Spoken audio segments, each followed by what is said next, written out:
Our next conversation is really going to be in a panel discussion format. The topic, scaling and venture capital, building an efficient capital stack to drive growth. And this is brought to you by the Development Bank of Jamaica Limited.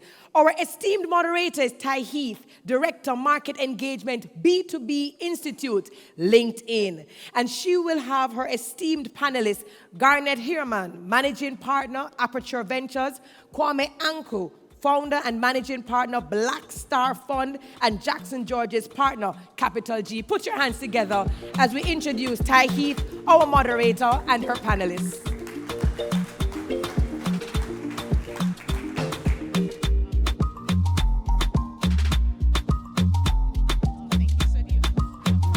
Thank you. I'm just trying to follow her vibes, everybody. Hi, everyone.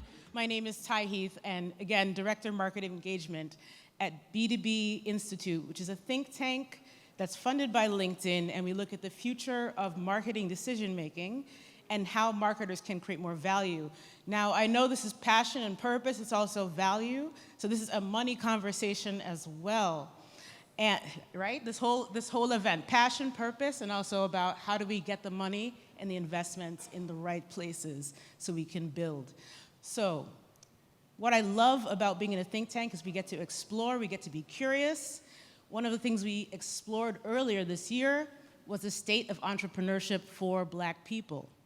And so I'll just point out, in the survey, 3 things came to light. 1, there's a gap in funding, which I don't think is a surprise for anyone here. There is a gap in terms of access to information that entrepreneurs express that they need. And the 3rd thing was a gap in network connections. So we're gonna solve for that. And also, the other thing I really want to emphasize is this conversation on capital allocation, because that's really the solution. How we make the trade-offs, where the funds are directed, that's how we create the future. So I'm not gonna hold up any longer. I wanna bring up some folks here that can help us solve and get some answers here. And let's sit in order of the pictures. So can we have Garnet, can we have Kwame and Jackson join me on the stage?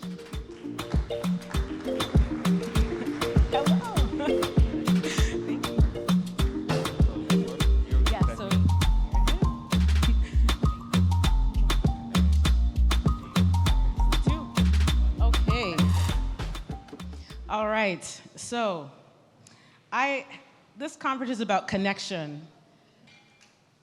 And so I want these folks to get connected to the greatness that's sitting on this stage. So is it okay if I brag on you all for just a little bit?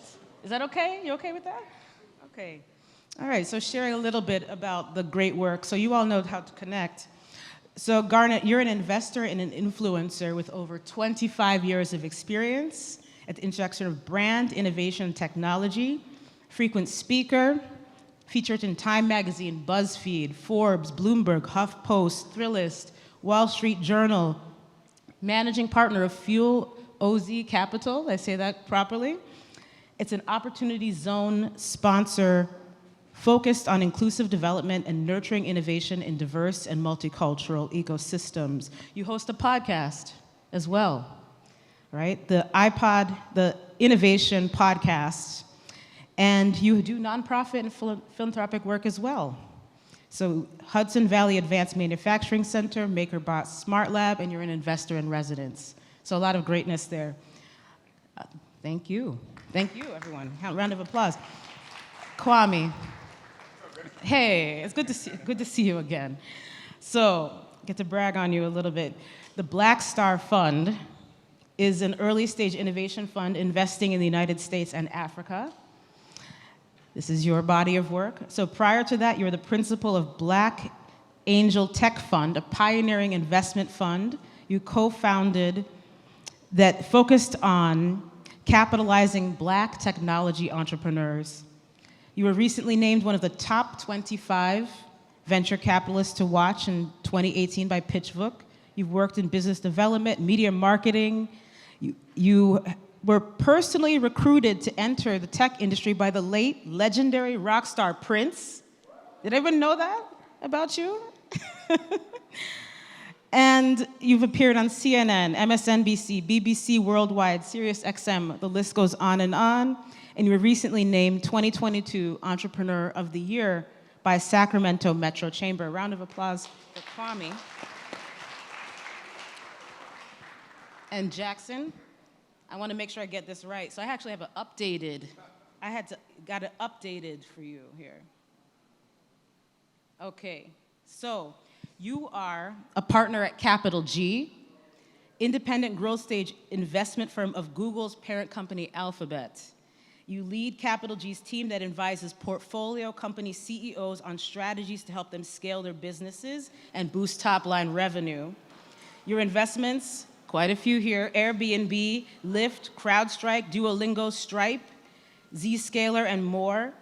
You also lead Capital G's diversity, equity, and inclusion initiatives. Impressive. Okay. And so, beyond that, outside of Capital G, you're active angel investor, one of the founding members of Black Angel Group, BAG, folks. I love that. BAG. Yes, and it's already invested more than $1.5 million in startups over the last 18 months. You were recently named on Black Enterprise 40 Under 40 for 2022 alongside Rihanna, LeBron, need I say more? So these are the folks to connect to, folks. A round of applause for a panelist here. All right, so clearly you've all been prolific in the venture capital space. Why do you do what you do? Let's start there. And what are you aspiring to create? And perhaps if someone did a Google search, if you did a Google search on your investment philosophy, in a few words, what would the keywords be for your investment philosophy? Garnet, why don't we start with you? Yeah. Order? Okay. Yeah. It's sort of, for me, it's a bit schizophrenic. Can we hear it? I just want to make sure everyone can hear Is that you. better? Can you hear him? No? Hello? Is that better? Okay, there you go. Close. Okay, cool. So for me, it's a bit schizophrenic. I was investing for a number of years, personal money. And so I have a thesis around my personal investing for the last 15 years. And then Aperture VC has its own fund thesis. So I'll just sort of hit the highlights. For me personally, I've been investing in women since 2010. So I'm a big fan of female founders. I was brought up by strong Caribbean women who all ran their own businesses. I'm from Trinidad, so everybody knows what those women are like. So that's me on a personal level, individual investor. Aperture is a fund that is focused on the intersection of fintech and diversity. So most of our investments, over 80% of them at this point, are going to be Black, Latin, female founders, and I'm pushing hard for more and more female founders. Amazing. So roughly 50% of our portfolio is female founders. Thank you for that. So that's sort of the two sides of my investing life. Wonderful. Thank you, Garnet. Kwame, how about you? All right, good morning. Why do you do what you do and your investment thesis? Yeah, so for me, I think, Damien had mentioned earlier, obviously those of us in business, you're looking to solve a problem. Right? So you see the problem and you don't see that as a terrible thing, you see that as an opportunity. So you dial the clock back a few years ago when the numbers started coming out about that gap you were talking about. Right. We looked at that and said, oh, less than 1% of venture capital is landing in the hands of Black people? That's an incredible opportunity. Makes no right? sense. So no interest in putting pressure on Silicon Valley to change what they were doing. It's like, look, if you don't see the value in us, that's a massive opportunity for us to create wealth with us, Yeah. right? So that was really the impetus, right? That was the impetus to do it, right? And to add to that point, I would talk to Black founders all the time. And I said, well, how many of you think that there's a real serious problem with the funding vis-a-vis Silicon Valley and Black founders? And everybody raised their hand and they should invest more money into you, and they raised their hand. And I said, so what you're complaining about is that white male billionaires, you're not allowing white male billionaires to give you the opportunity to make them more money. You see how quiet it just got, Todd? Because they hadn't thought about it, right? So that was the reason why we started to do what we do. And then philosophically, it's really two things. One, I always look in business where everybody's going, and I go somewhere else. And also, we believe that the harvest is only as good as the cultivation. So we can't just plant the seed. It's how do we nurture that seed, that company, that founder, to help him or her to be successful. So that's really the philosophies. Yeah. Amazing, thank you. And we're going to dive more into women, and we're going to dive more into that challenge you pointed out, the gap, and the fact that we look at that less than 1%. Yeah, we're going to go there. Jackson, a little bit about your passion for this and your investment thesis. Yeah, happy to share a little bit about my passion. For me, I'm Haitian American, so I grew up with parents who consistently told me I needed to be a doctor, a lawyer, an engineer. And I always had this dream, not knowing about VC, of owning multiple businesses, and it was like a barbershop and a clothing line or something different. And as my career progressed, I've always found myself gravitating to spaces that allowed me to coach and to help people kind of fulfill their dreams and visions. And this space has allowed me to do that in such a large way, right? At Google, at Capital G, this is what I do every day. I meet with the CEO of Lyft, of Stripe, of all these huge companies and really help advise them and coach them. So that's been a dream come true for me, even from young. And in terms of like just the passion, I think outside of money being a big driver, right? That's what we do as investors. We're looking for returns. I think about representation and how, some people look at it as a black tax, but I look at it as almost this duty that I want to fulfill, where the higher I climb, the more faces someone else gets to see at a higher position, something that I didn't have. And then as far as my investing philosophy, I'm really bullish right now on AI, but it's really about thinking about the long haul, right? I think especially in the times that we're in today is really not thinking about quick returns, quick wins. It's really thinking about what's in it for the long haul. Great, great. As a child of Jamaican parents, I can definitely resonate with what you said. Doctor, lawyer, which one? Choose one, But what a gift to be able to build and invest and create new things outside of that and open people's eyes to what's possible. So let's talk about the context of the world we're in today. So we've all reading the news, we're all clear on what's going on. There's a bit of an economic crisis, around the world, interest rates, we've got a war in Ukraine, a number of other challenges.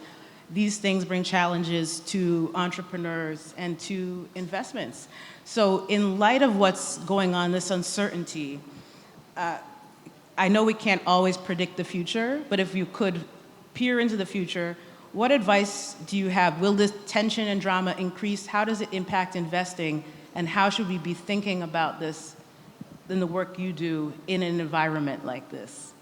So Jackson, why don't we start with you, Garnet, and then we'll go to Kwame for this one. Yeah, and I like to be pretty optimistic, but I do think we're at the beginning of or maybe early in this economic downturn. So I don't think this is something that is coming to an end. I think as an investor, I think about the opportunity that usually comes when there is an economic downturn.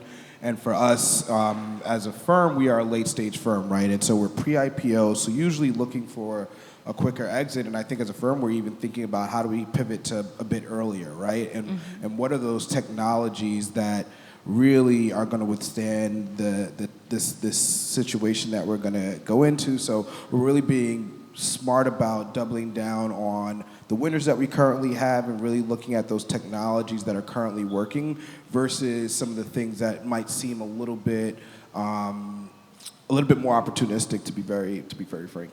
Mm-hmm. Any thoughts, Garnet? Okay, so I'm old.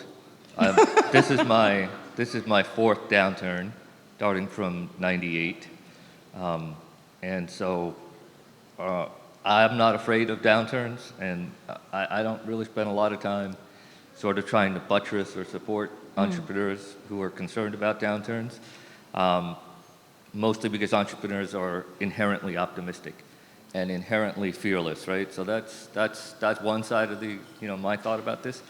Now for the bad shit.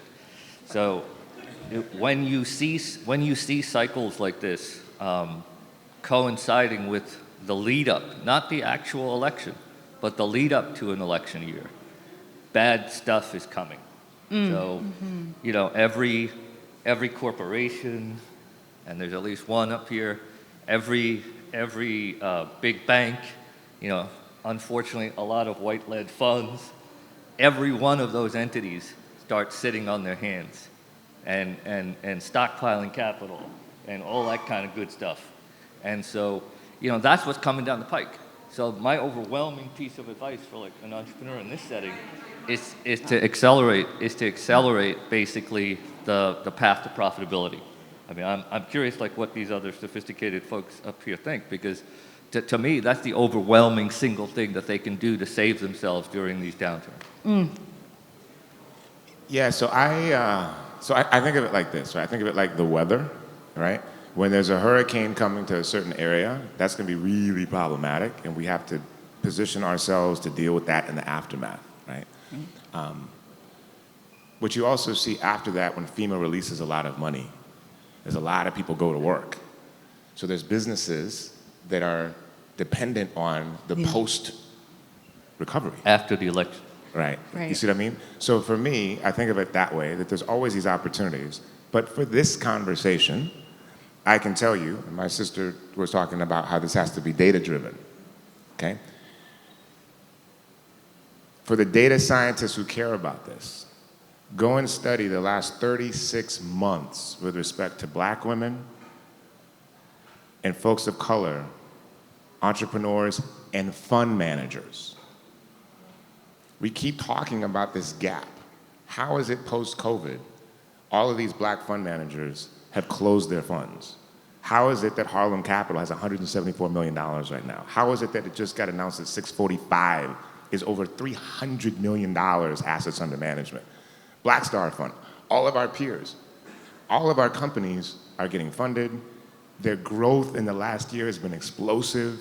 So what that means is that, sure, there's macroeconomic forces at play, but there's something happening with folks of color. There's something happening in the ecosystem over the last 36 months that nobody's paying attention to, which is 2 words: explosive growth. Yeah. Literally Yeah. explosive growth. So when we focus on that, then we'll get more of that. And then, as this craziness is happening, when it subsides, then we'll really be ahead. I love that. So many things tap on here. What you said about having gone through multiple cycles of this.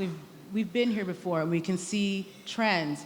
What you pointed to, and what we know to be true in the work that I do within the think tank, is that those who invest during the recession come out in a stronger position, right? You can pick up market share. Things are typically quiet, so there's a lot to gain by at least staying steady with the investment. So I think that's very positive to think that way.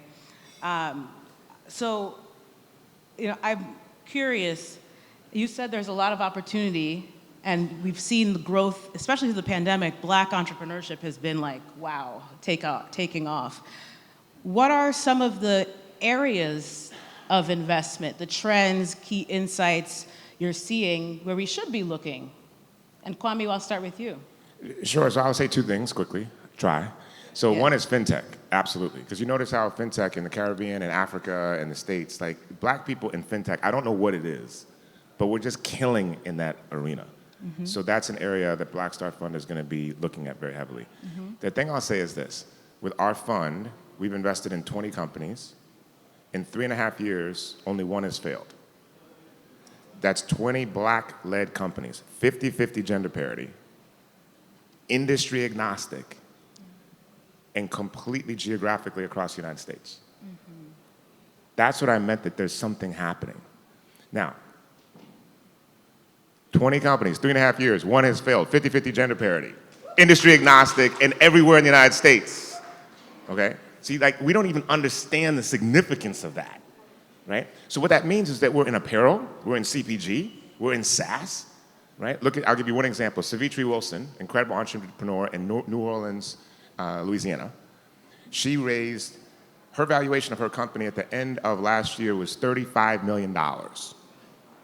She raised the entire amount that the company was valued last year and closed the Series B with a $200 million post-money valuation. This is a black woman in New Orleans. Wow. That was 2 months ago that closed. You see what I mean? So I think that there's something, I don't know, fintech absolutely, but I think that there's something going on with folks of color, particularly, as my brother Garnet is saying, with women of color and black women specifically, that if we double down there, you guys, I'm seeing the numbers, I'm seeing the returns. Yes. Amazing, amazing.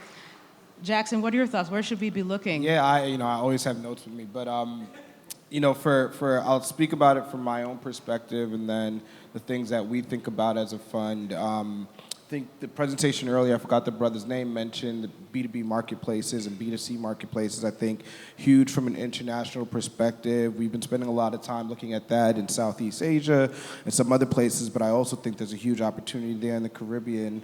Applied AI, I think AI is, where we're all focusing, and a lot of my personal money and a lot of our fund's money is definitely focusing on the applied AI space. Cybersecurity is always going to be a huge space for us personally, and again for Capital G, we've done Zscaler, Pindrop, CrowdStrike, and as the world gets more connected, there's going to be more. As the world gets more into artificial intelligence, it's going to create even more use cases in the cybersecurity space. And I think the last thing you mentioned, financial services. And payment infrastructure is another space that I'm spending a lot of time lately and seeing some really interesting opportunities. Amazing. And Garnet, how about you? What do you see? So just for context, Aperture is a $75 million fund backed by Bank of America, PayPal, Truist, FIS, Progressive, and a handful of other very big corporations. And we invest exclusively in fintech and what we call fintech plus, and the intersection of diversity. So 84% at this point of our portfolio, and we can only aspire to be as good as Kwame. We only have 8 investments at this point, but 84... I'm trying to be like y'all, trust me. 84% of those investments are either Black, Latin, or female, co-founded or founded or led. And I have at least 2 Black female founders in my portfolio, and they're both crushing it. So I don't know what that is. I'm guessing it's a demographic thing, really, because it mirrors the larger changes in the entire country, right? So that's us for context. 8 investments. I have a few sort of pet theories about where I want to be looking, and I'm looking hard and trying to find them, and I haven't found it yet. So the first 8, consumer lending, returns management for e-commerce and commerce, cybersecurity, all across the board, and anything that intersects fintech with enterprise. So going forward, where I'm looking really hard is the intersection of fintech and mortgage, because going back to this theory about why folks of color need to fix the financial system, I believe it's because people have been excluded for so long. I mean, it's not, there's a circularity to it, right? If you've been outside looking in for so long, it's time to make a new door, or a new table, or whatever your metaphor is, right?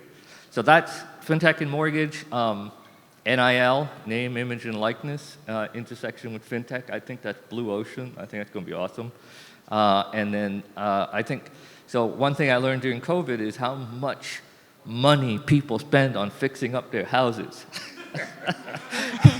when you can't go out of your house, or when you have any fear that might recur, people start spending money on their bathrooms, on their kitchens, on everything. So as mundane as it sounds, the intersection of home improvement, real estate construction, and fintech, I think is blue ocean.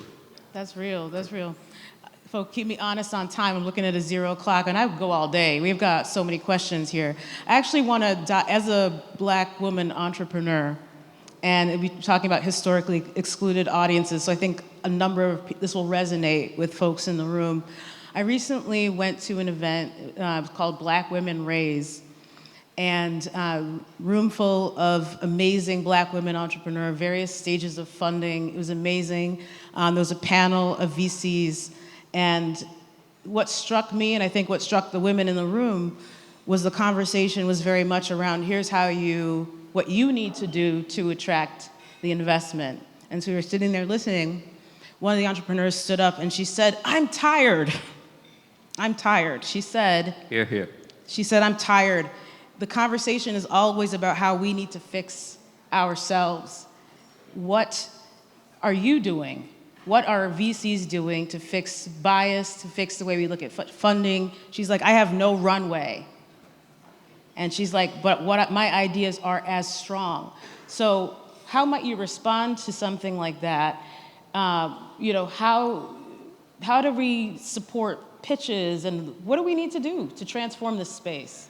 So you want to start, Kwame? I see you do. like raising the mic. You ready? Yeah. Yeah, because this is something that we train on and talk about, teach across the world and across the portfolio. We talk about the funding gap. We talk about these different gaps. But one of the things that we're not honest about is the understanding gap, okay? So I liken it this way.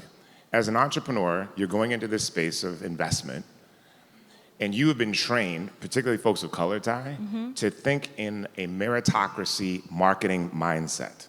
So you've been raised meritocracy. You get good grades, they give you stuff. You do well in high school, you get into college. You do well, you get the job. You do well, they give you a promotion. That's meritocracy. So you take that mentality into the investment world, and you're doing a marketing pitch. This is my product. This is why it's so great. This is why I'm so great. You should give me money. I'm so great. My product is so great. You should give me money. That's a marketing pitch. Okay. That means you're coming to a basketball game wearing a hockey uniform.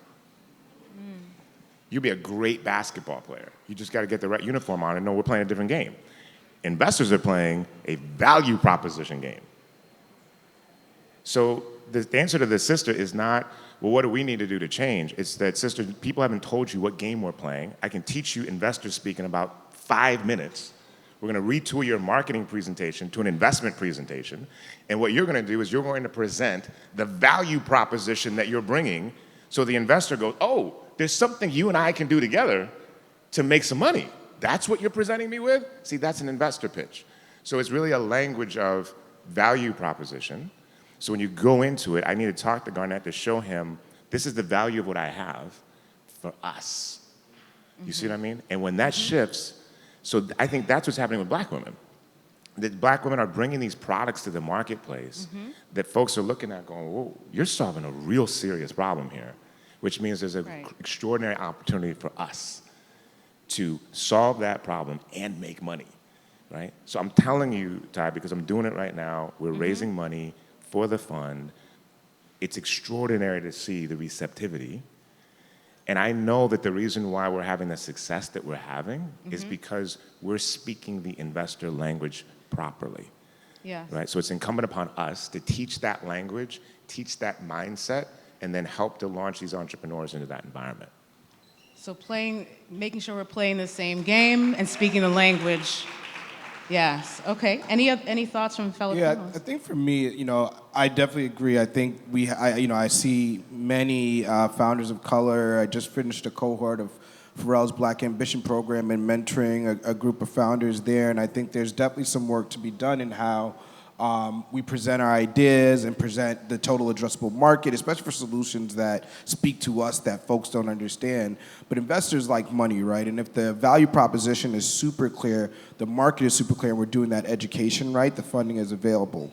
But with that said, I definitely would validate that sister's experience, because I know there's bias that happens when we walk into a room, and I know that there's that grind. And for me, my big push this year, focus has honestly moved a little bit away from founders of color specifically and really on investors of color, because at the end of the day, we need to support us, right? And so how do I take or help operators who are working at some of these huge tech companies or startup entrepreneurs, and how do I help them become investors so that we can start funding each other?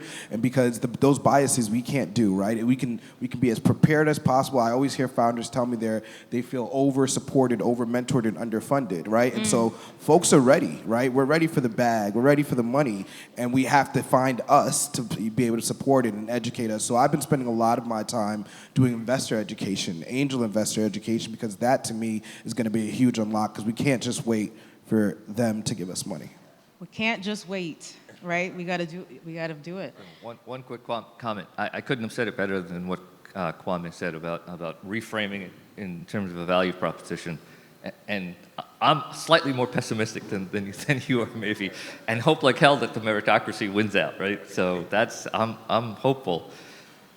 In terms of what Aperture does, we instead of thinking about it as like framing it for either an individual investor or an investment team, our job is to actually frame that value proposition in any one of our portfolio companies for a corporation in our in our LP cohort. And then to make those introductions, partnerships, pilots, all those things happen like methodically, one by one. And of all of our 8 investments, all of them are basically all the way through that process, and one of them is actually at the point where one of our LPs might be investing directly in the. So, it's absolutely the right answer about reframing and getting that value proposition, and we try to do it with regard to corporations because of that relationship gap. And trying to give folks something more than financial capital, but relationship capital as well. Amazing. Yeah, relationship capital. And that, you're speaking my language too. LinkedIn, y'all. Network is a money platform, folks, to get connected. And that's one of the things we focus on, is making sure people have the right people around them and have growing their networks. We have just a few minutes left. I want to focus on one final point here, and that is that the locations of various venture capital investment and growth is moving, right? So traditionally, it's been very focused in the Silicon Valley space, but we're starting to see it move. In the United States, Miami's popping. There's some other places that are starting to pop. But I'm also interested in what's happening on the African continent and what's happening in the Caribbean. So a few words on what you see outside of the United States, in particular here and in Africa. Who wants to start? Okay, so there's a lot there, and we don't have that much time. Let me answer it this way. I want to give big up to Kirk Anthony. Okay? Because he had invited me to TechBeach retreat in Miami, and I got introduced to what I saw happening in the Caribbean, in Miami, because of the entrepreneurs that were there. I said, hey man, we're doing the legal documents for my new fund. The territory is only supposed to be United States, Africa, and UK. I'm gonna expand it to the Caribbean. That's awesome. Okay. Kirk, last night I sent the final draft to the attorneys, and she said the final doc will be ready to send to the investors on Tuesday. And it was one of the coolest things to read the line that says United States, Africa, United Kingdom, and the Caribbean. Oh, amazing. That's awesome. So we'll be spending a lot of time here and working in partnership with you now, because you opened my eyes to the opportunity just by being around the entrepreneurs and seeing everything that you're doing. So I'll leave it with that. Oh, and I do have to say this too. I'm so sorry. History is important. Marcus Garvey created the Black Star Line that ran from 1919 to 1922. We're 100 years in 2022 from when Black Star Line ended. So when I represent Black Star Fund, I'm representing the movement of all of us, black investors that are doing this. To have our feet on this hallowed ground where Garvey came from, I'm flying here, I'm thinking about him, I'm doing research on the plane, Ty, LinkedIn. His granddaughter sent me a LinkedIn message yesterday morning. Yesterday morning. And said, I'm so proud of what you're doing. This is what my grandfather was about. And then she asked for an invitation, an introduction to one of our portfolio companies, because she wants to do a collaboration with the Garvey likeness and image with one of our brands that we've invested in. That literally happened yesterday. Yeah. And Garnet, that's why I'm amazing. so optimistic, because I'm seeing this stuff happening every day, and we just put fuel and energy into that, blinders, without focusing on the rest of this nonsense, and we'll get exactly to where we want to go. If you want to predict the future, create it. Amen. I see all of you. I just want to acknowledge you for the work you're doing, what you're building, and all of you for being a part of this conversation and action as well. Thank you so much for dropping all those gems. Round of applause for this panel, folks. Thank you. All right.